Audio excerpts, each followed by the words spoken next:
Assalamualaikum warahmatullahi wabarakatuh. Waalaikumsalam warahmatullahi wabarakatuh. Sebelum kita memulai pembelajaran kali ini, alangkah baiknya kita berdoa terlebih dahulu agar diberi kelancaran dan diberi ilmu yang bermanfaat oleh Allah Subhanahu wa Ta'ala. Berdoa dimulai.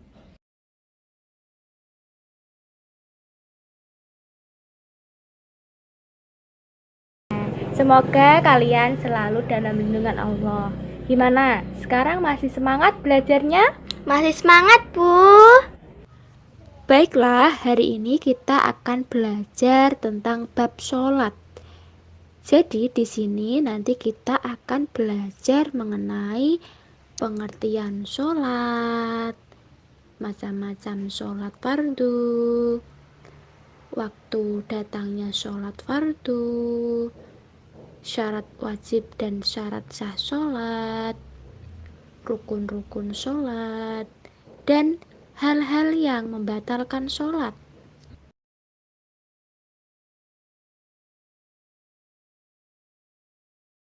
Oh iya, silakan Bilki, silakan. Ada berapa? Ada 5, Bu. Ada 5 itu apa saja ya? Yang Ada pertama, duhur, yang kedua, asar, yang ketiga, maghrib, terus yang keempat, isya, yang kelima, subuh. tepuk tangan dong. Silahkan Anissa. Sebutkan rakaat sholat duhur ada berapa? Ayo. Duhur ada 4, Bu. Lalu kalau sholat isya ada 4. ya, betul. Kalau sholat subuh ada berapa rakaat? 2. Ya, pintar sekali. Tepuk tangan dong buat Anissa. Nah, sekarang Ibu akan menjelaskan kepada kalian tentang pengertian sholat fardu. Sebenarnya apa itu pengertian sholat fardu? Nah, pengertian sholat fardu secara etimologis itu berarti doa. Sedangkan menurut istilah itu tidak jauh beda dengan arti dari terminologis. Tadi kan terminologis ada dimulai dari takbiratul ihram, diakhiri dengan salam. Secara istilah itu juga diartikan kalau sholat itu ibadah yang dimulai dari bacaan takbiratul ihram dan diakhiri dengan mengucap salam. Sampai di pengertian sholat kalian sudah paham? Sudah, Bu. Apakah ada yang perlu ditanyakan kalau belum jelas? Tidak, Bu. Nah, sekarang Ibu di sini akan menjelaskan tentang kapan waktu datangnya sholat. Datangnya sholat itu ada waktunya sendiri-sendiri, tidak sembarangan kita melakukannya. Nah, sekarang yang pertama kali Ibu jelaskan yaitu ada sholat subuh. Waktu pengerjaan sholat subuh itu ada aturannya, yaitu dari terbitnya fajar sampai terbitnya matahari dari arah timur. Nah, kalau kalian sholat subuh itu kalau sudah ada matahari terbit dari arah timur berarti waktunya sudah habis. Kedua yaitu ada sholat duhur. Sholat duhur itu ada 4 rakaat. Untuk mengerjakan sholat duhur itu ketika matahari sedang tergelincir pada pertengahan langit. Nah, ketika matahari sedang berada di tengah-tengah, itu berarti sholat duhur sudah boleh dilakukan. Nah, selain itu kalian juga bisa menggunakan pengamatan dengan menggunakan tongkat. Bagaimana caranya? Apakah kalian tahu? Tidak. Kalau tidak, sekarang Ibu jelaskan bagaimana mengamati dengan bayang-bayang menggunakan tongkat. kalian siapkan untuk melakukan pengamatan ini, yaitu yang pertama kalian harus menyiapkan tongkat yang panjang, ya nggak terlalu panjang sih, ukurannya kurang lebih 1 meter saja sudah cukup. Setelah itu kalian meletakkan tongkat tadi pada tempat yang terkena sinar matahari. Kalau sudah, kalian bisa mengamati apa yang terjadi dan apa yang keluar setelah tongkat itu diletakkan pada sinar matahari tersebut. Nanti ketika kalian mengamati, kalau ada terlihat bayang-bayang hitam, bayangan kayu atau bayangan dari tongkat tadi, itu pas dengan tongkat tadi, tidak lebih atau tidak kurang dari tinggi tongkat tadi. Itu berarti menandakan bahwa sholat duhur itu sudah bisa dilakukan. Dengan metode itu kalian bisa mengamati kapan datangnya sholat duhur. Begitu. Sudah paham? Sudah, Bu.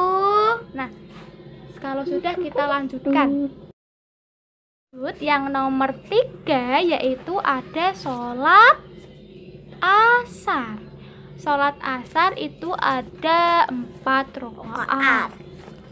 Waktu yang dilakukan untuk mengerjakan sholat asar itu setelah habis waktunya duhur atau saat sebelum matahari terbenam.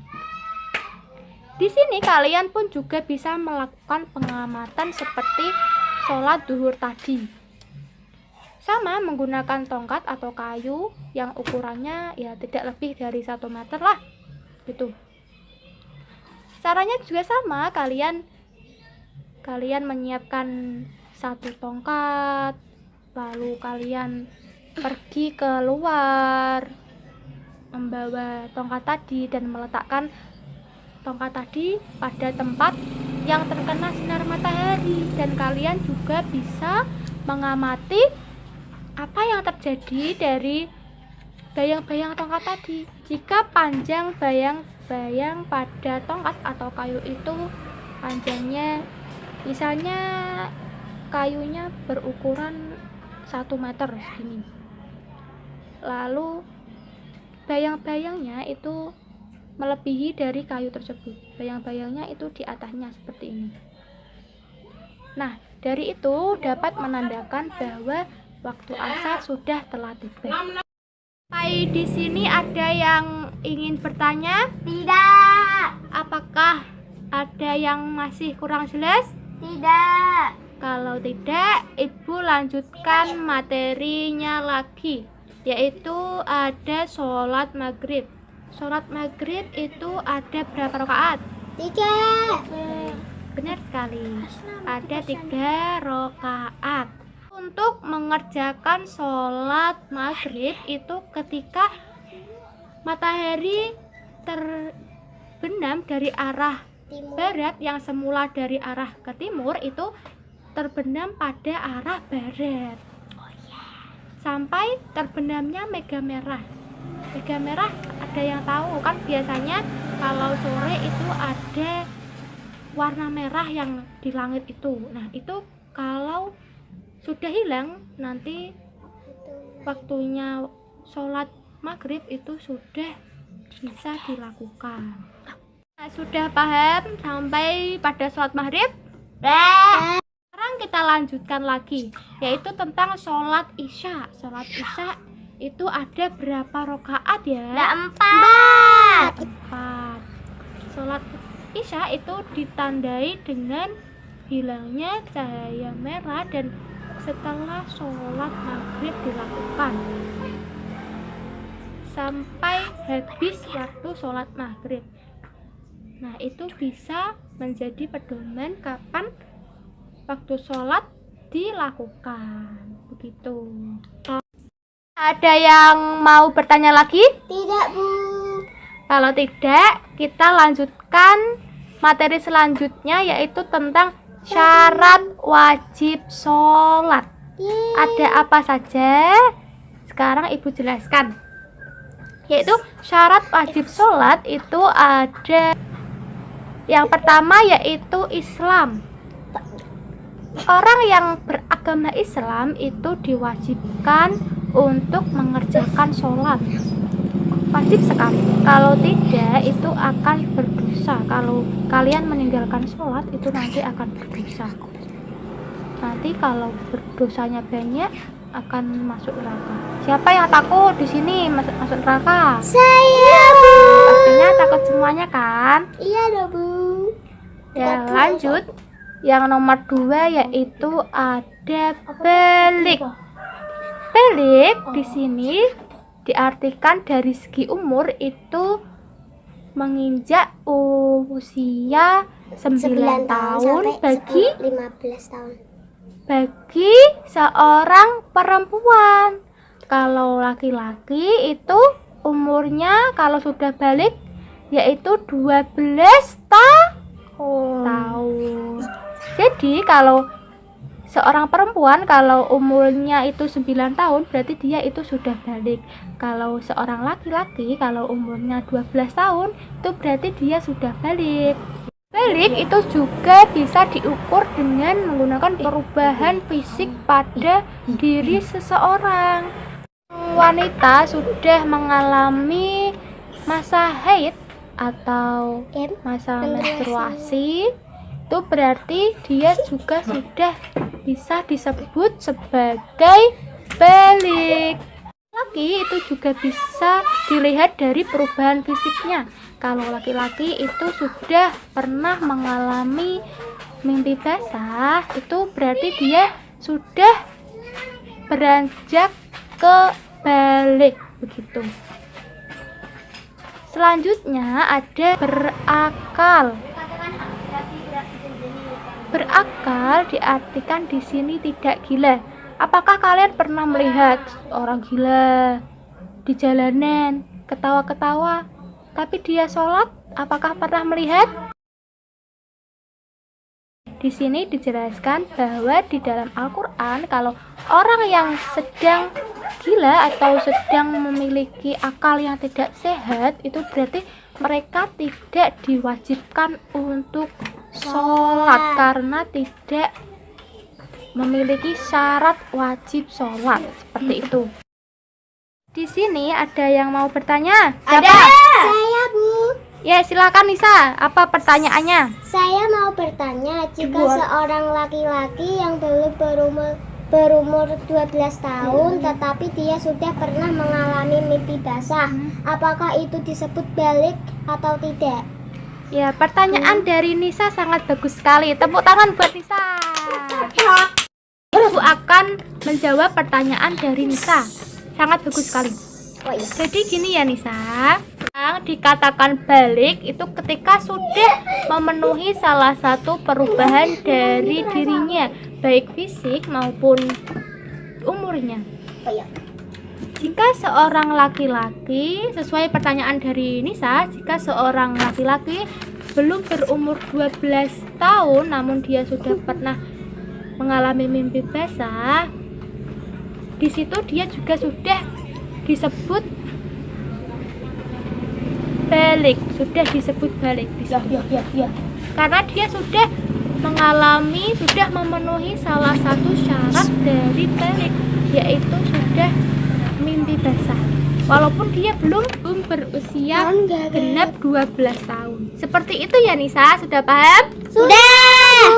Siap kalau sudah paham. Ibu lanjutkan mengenai syarat sah sholat. Apa saja syarat sah sholat itu? Yang pertama yaitu suci dari hadas kecil maupun hadas besar. Pakaian dan tempat yang digunakan untuk sholat itu harus bersih dari najis dan hadas. Begitu. Yang kedua yaitu menutup aurat. Saat sholat itu disahkan untuk menutup aurat. Kalian sebagai seorang Wanita kalau sholat itu menggunakan mukena. Mukena itu kan panjang menutup aurat kan. Nah, itu sangat cocok untuk digunakan sholat. Kalau laki-laki itu auratnya, kalau laki-laki dari pusar sampai lutut. Nah, jika sholat seorang laki-laki itu cukup menggunakan sarung dan baju saja. Itu sudah menutup aurat. Berbeda dengan perempuan itu auratnya seluruh badan kecuali muka dan tangannya. Jadi harus semuanya ditutupi kecuali muka dan telapak tangan bagi seorang wanita. Yaitu menghadap kiblat. Kalian kalau sholat itu kalau di masjid atau di rumah itu diwajibkan untuk menghadap kiblat. Namun jika kalian berada dalam suatu hutan atau suatu tempat yang kalian tidak mengetahui mana arah kiblatnya, kalian kebingungan, itu tidak apa-apa, itu kalian terserah dari hati kalian. Yang penting ada niat untuk melakukan sholat. Lalu yang selanjutnya ada mengetahui masuknya waktu sholat. Tadi kan sudah ibu jelaskan pada penjelasan pertama tadi. Nah begitu. Sekarang ibu akan melanjutkan materi mengenai rukun sholat. Adapun rukun-rukun sholat itu sebagai berikut, yaitu ibu akan melanjutkan materi berikutnya, yaitu tentang hal-hal yang membatalkan sholat. Tentunya hal-hal yang membatalkan sholat itu ada banyak sekali. Tentunya kalian harus menghindari hal-hal yang membatalkan sholat ini. Yang pertama yaitu meninggalkan salah satu rukun. Itu kalau kalian hanya meninggalkan satu saja rukun, nanti sholat kalian akan batal. Meninggalkan satu rukun itu misalnya tidak membaca surat Al-Fatihah ketika sholat, itu nanti sholat kalian jadi batal. Karena Al-Fatihah itu rukun dari sholat, begitu. Yang nomor 2 yaitu meninggalkan salah satu syarat dari sholat. Syarat dari sholat itu kan tadi ada balik, Islam, berakal, dan lain-lain. Nomor 3 itu ada menyengaja berbicara. Nah, ketika kalian itu sedang sholat, itu menyengaja berbicara dengan temannya, terus tertawa-tertawa dengan temannya dengan sengaja, itu nanti kalian sholatnya batal, tidak diterima sholatnya, harus mengulangi lagi, begitu. Nomor 4 yaitu banyak bergerak.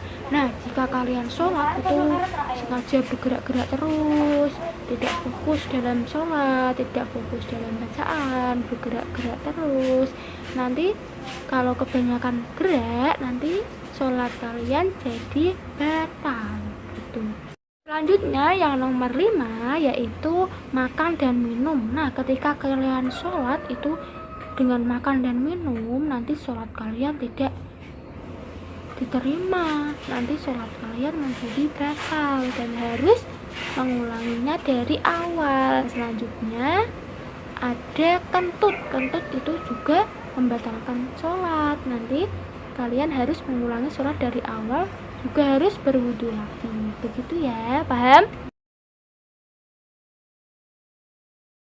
Agar kalian tidak bosan dan tidak ngantuk, itu ada yang ngantuk itu sembunyi-sembunyi, ayo ibu akan mengajari kalian bernyanyi tentang sholat. Nanti kalian menirukan ibu bareng-bareng ya. Ayo kita mulai. 1, 2, 3. Sholat subuh 2 rakaat, sholat duhur 4 rakaat, sholat asar 4 rakaat, sholat maghrib 3 rakaat, sholat isya 4 rakaat. Yeay, bagus kan? Nah, sekarang kita tutup pembelajaran kali ini. Semoga ilmu yang kalian dapat hari ini dari ibu menjadi bermanfaat bagi kalian. Bu meminta maaf jika ada kata-kata yang kurang baik bagi kalian. Sebelum kita menutup pembelajaran ini, alangkah baiknya kita berdoa terlebih dahulu. Berdoa dimulai. Amin. Semoga pelajaran hari ini bermanfaat. Wabillahi taufiq wal hidayah. Wassalamualaikum warahmatullahi wabarakatuh.